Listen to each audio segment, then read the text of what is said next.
Olá, pessoal. Sejam bem-vindos a mais um Acesso 365.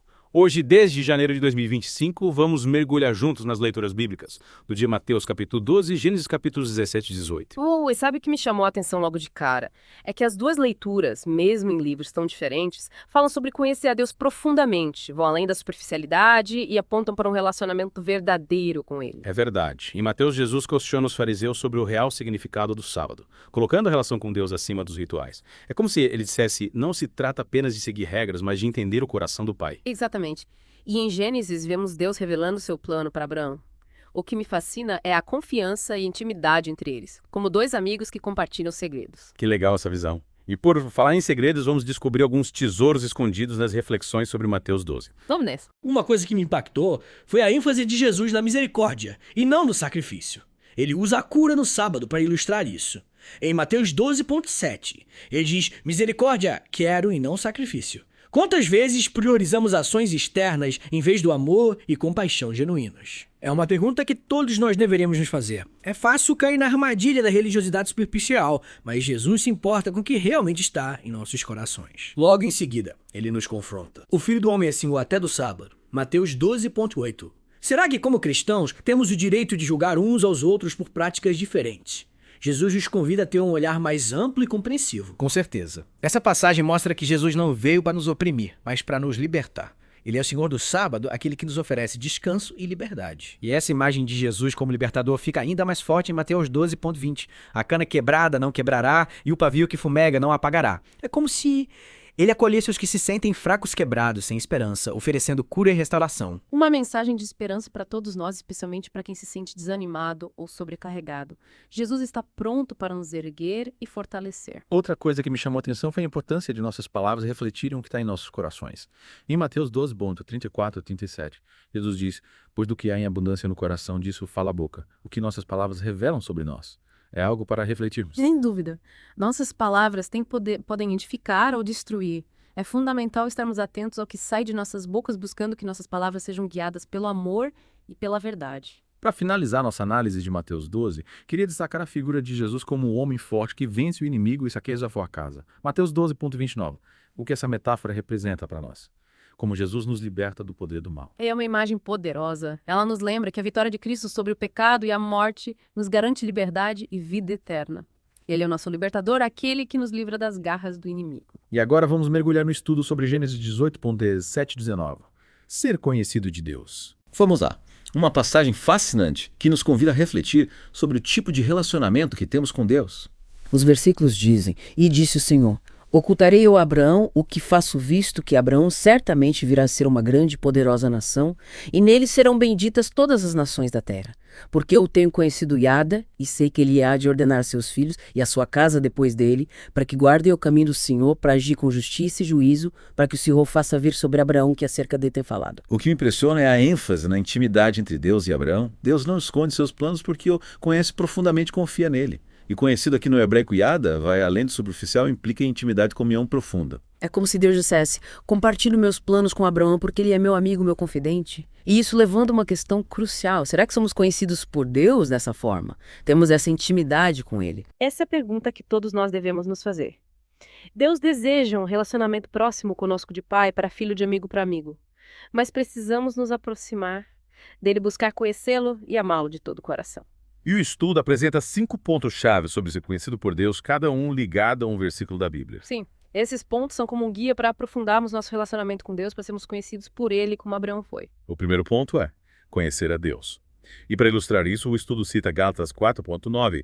Mas agora, conhecendo a Deus, ou antes sendo conhecidos por Deus, como tornais outra vez a esses rudimentos fracos e pobres aos quais de novo quereis servir.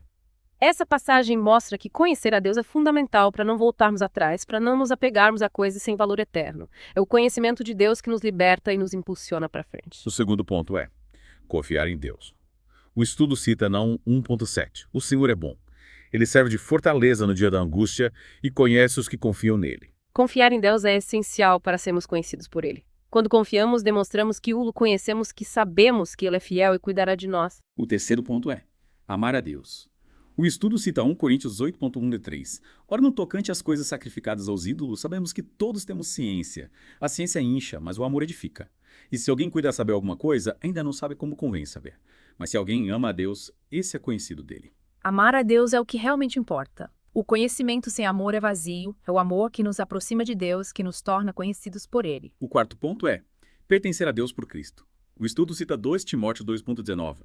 Todavia, o fundamento de Deus fica firme tendo este selo. O Senhor conhece os que são seus, e qualquer que profere o nome de Cristo, aparte-se da iniquidade. É por meio de Cristo que nos tornamos filhos de Deus que passamos a pertencer a Ele. E é somente quem pertence a Deus que é verdadeiramente conhecido por Ele. E o quinto e último ponto é seguir o bom pastor. O estudo cita João 10.27 e 28. As minhas ovelhas ouvem a minha voz, e eu conheço-as, e elas me seguem. E dou-lhes a vida eterna, e nunca hão de perecer, e ninguém as arrebatará da minha mão. Seguir a Jesus é a marca de quem o conhece, de quem é conhecido por ele. É no seguimento que demonstramos nosso amor e confiança. É no seguimento que experimentamos a vida em abundância que ele nos prometeu. Agora vamos mergulhar no devocional sobre Gênesis 18, que explora o encontro de Abraão, Sara e o Senhor. Vamos lá. É um relato cheio de detalhes interessantes que nos ajudam a entender melhor a dinâmica do relacionamento entre Deus e os seres humanos. Uma das coisas que me chamou a atenção foi a risada de Sara quando ouviu a promessa de que teria um filho na sua idade avançada.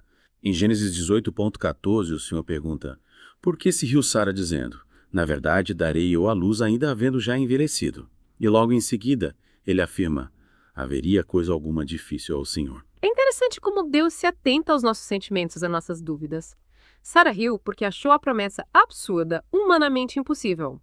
Mas Deus a confronta, mostrando que para ele não há impossíveis. E o mais engraçado é que Sara tenta negar que riu, mostrando que às vezes tentamos esconder nossos sentimentos de Deus.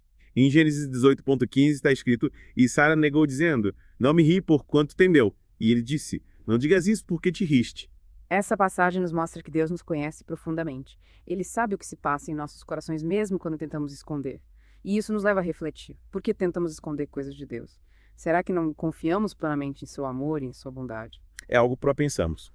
E para finalizar nossa análise do devocional, eu queria destacar a conexão com o tema de conhecer a Deus. Em Gênesis 18.18, o Senhor diz: e disse o Senhor: ocultarei eu a Abraão o que faço, visto que Abraão certamente virá a ser uma grande e poderosa nação, e nele serão benditas todas as nações da terra. Deus inclui Abraão em seus planos, revela a ele o que fará, porque é um relacionamento de confiança, de intimidade. E essa é a essência de ser conhecido por Deus. Ser incluído em seus planos, participar de sua história, ser seu confidente. E você, o que achou mais marcante nessas leituras de hoje? Acho que a ênfase na importância de conhecer a Deus de forma profunda e íntima. Não se trata apenas de saber sobre ele, mas de ter um relacionamento com ele, de ser conhecido por ele. Concordo. Essa busca por conhecer a Deus deve ser constante em nossas vidas. A cada dia devemos nos aproximar dele, ser sua palavra, orar, buscar sua vontade.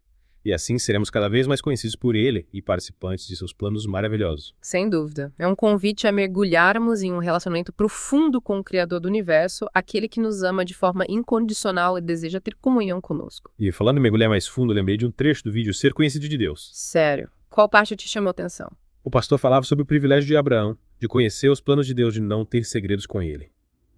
Ele citou a Amós 3.7. Certamente o Senhor deu esse não fará coisa alguma sem ter revelado o seu segredo aos seus servos, os profetas. Que legal. E ele explicou o significado de segredo nesse contexto. Sim, ele explicou que o termo hebraico pode ser traduzido como segredo, mas também como intimidade, conversa familiar, círculo de amigos. Ou seja, Deus se relaciona com seus servos com intimidade, como um amigo que compartilha seus planos e segredos. Faz todo sentido. Essa intimidade com Deus é algo que todos nós deveríamos buscar. Com certeza. E o pastor também destacou que não ser conhecido por Deus é algo muito sério. Ele citou Mateus 7.23, onde Jesus diz: e então lhes direi abertamente, nunca vos conheci, apartai-vos de mim, vós que praticais a iniquidade. Essa frase é impactante. Realmente nos faz pensar sobre a importância de termos um relacionamento genuíno com Deus, de sermos conhecidos por Ele. Exatamente.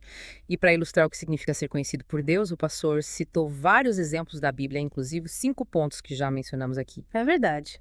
Ele falou sobre a importância de conhecer a Deus, confiar em Deus. Amar a Deus, pertencer a Deus por Cristo e seguir o bom pastor. E cada ponto foi como um lembrete daquilo que realmente importa na nossa caminhada de fé. Conhecer a Deus nos liberta a confiar. Nele nos fortalece e amar a Deus nos aproxima, Milava. Dele pertencer a Ele por Cristo nos dá identidade e seguir o bom pastor nos conduz ao caminho certo.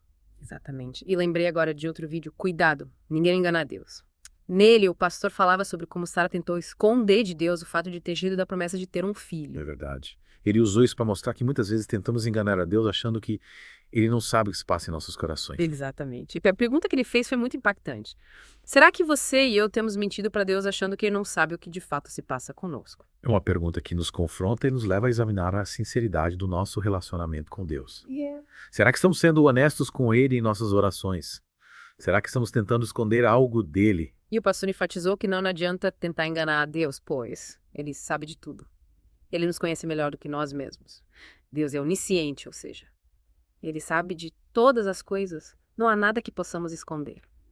Mas mesmo sabendo de tudo, Deus é misericordioso e está sempre pronto a nos perdoar quando nos arrependemos de nossos pecados. A graça dele é infinita e está disponível a todos que a buscam de coração sincero. Esses 2 vídeos nos desafiam a buscar um relacionamento mais profundo e autêntico com Deus. Uma busca por intimidade que deve ser constante em nossas vidas. Devemos nos aproximar dele com sinceridade, humildade e confiança, sabendo que ele nos ama incondicionalmente e deseja nos guiar em todos os nossos caminhos. Esses vídeos nos fazem pensar como podemos tornar essa intimidade com Deus uma realidade em nossas vidas. É a pergunta de $1 milhão, não é? Pode parecer assustador como escalar uma montanha. Mas lembre-se, até as maiores montanhas são escaladas a um passo de cada vez. Por onde começamos? Qual é o primeiro passo? A gente trouxe ótimos materiais para esse mergulho, as reflexões bíblicas, o estudo Ser Conhecido de Deus e o devocional. São recursos fantásticos, especialmente as reflexões bíblicas. Elas oferecem um plano anual guiando você por toda a Bíblia com leituras diárias e reflexões perspicazes. Parece incrivelmente útil. É como ter um mapa e uma bússola para essa jornada de conhecer a Deus. Exatamente. Tira as dúvidas e fornece estrutura. Além disso, as reflexões oferecem insights valiosos do contexto, ajudando você a realmente entender e aplicar as escrituras. Mas e aqueles dizem que a vida fica corrida? Como podemos permanecer conectados com Deus em meio ao caos? Eu entendo, a vida pode ser um turbilhão, mas lembre-se que mesmo alguns minutos de tempo focado com Deus podem fazer uma grande diferença. Você também tem os vídeos devocionais. Cada um é como um pequeno impulso de energia para o seu espírito. É verdade. Eles são curtos e impactantes, perfeitos para uma recarga rápida. Então temos um plano, temos recursos e até uma maneira de permanecer conectados em movimento. Parece que estamos começando a entender essa coisa toda de conhecer a Deus. E não se esqueça, essa jornada não é uma escalada solo. Você também tem o apoio de uma comunidade. Verdade. Podemos compartilhar nossas ideias, encorajar uns aos outros e aprender com as experiências uns dos outros. Exatamente. Cercar-se de outros cristãos que também são apaixonados por conhecer a Deus pode fazer toda a diferença. Portanto, você tem as ferramentas, o apoio e o desejo. Agora, é tudo uma questão de dar o primeiro passo e colocar tudo em prática. E lembre-se, você não precisa ser perfeito. Apenas esteja disposto a aparecer, a se abrir e a confiar que Deus o encontrará onde você está. Bendito. Este mergulho profundo foi incrível. Sinto que cobrimos muito terreno e ainda há muito mais para explorar. É como se tivéssemos apenas arranhado a superfície de tudo que Deus tem reservado para nós. Então, qual é a única coisa que você espera que nosso ouvinte tire de tudo isso? Que um relacionamento profundo e pessoal com Deus não é apenas possível, mas essencial. É a aventura mais gratificante que você já embarcará. Portanto, continue buscando, continue aprendendo e continue crescendo em sua fé. Você não vai se arrepender. E para te ajudar nessa jornada, você pode encontrar tudo que a gente mencionou hoje no Sony Medela. Você tem acesso. Lá você encontra planos de leitura, reflexões, livros devocionais e muito mais. É isso aí. Acesse, você tem acesso. E comece hoje mesmo a sua aventura de fé. E não se esqueça de curtir este episódio, se inscrever no canal, comentar e compartilhar com seus amigos. E o Senhor te abençoe e te guarde, que Ele colisse e governe a sua vida, porque você tem acesso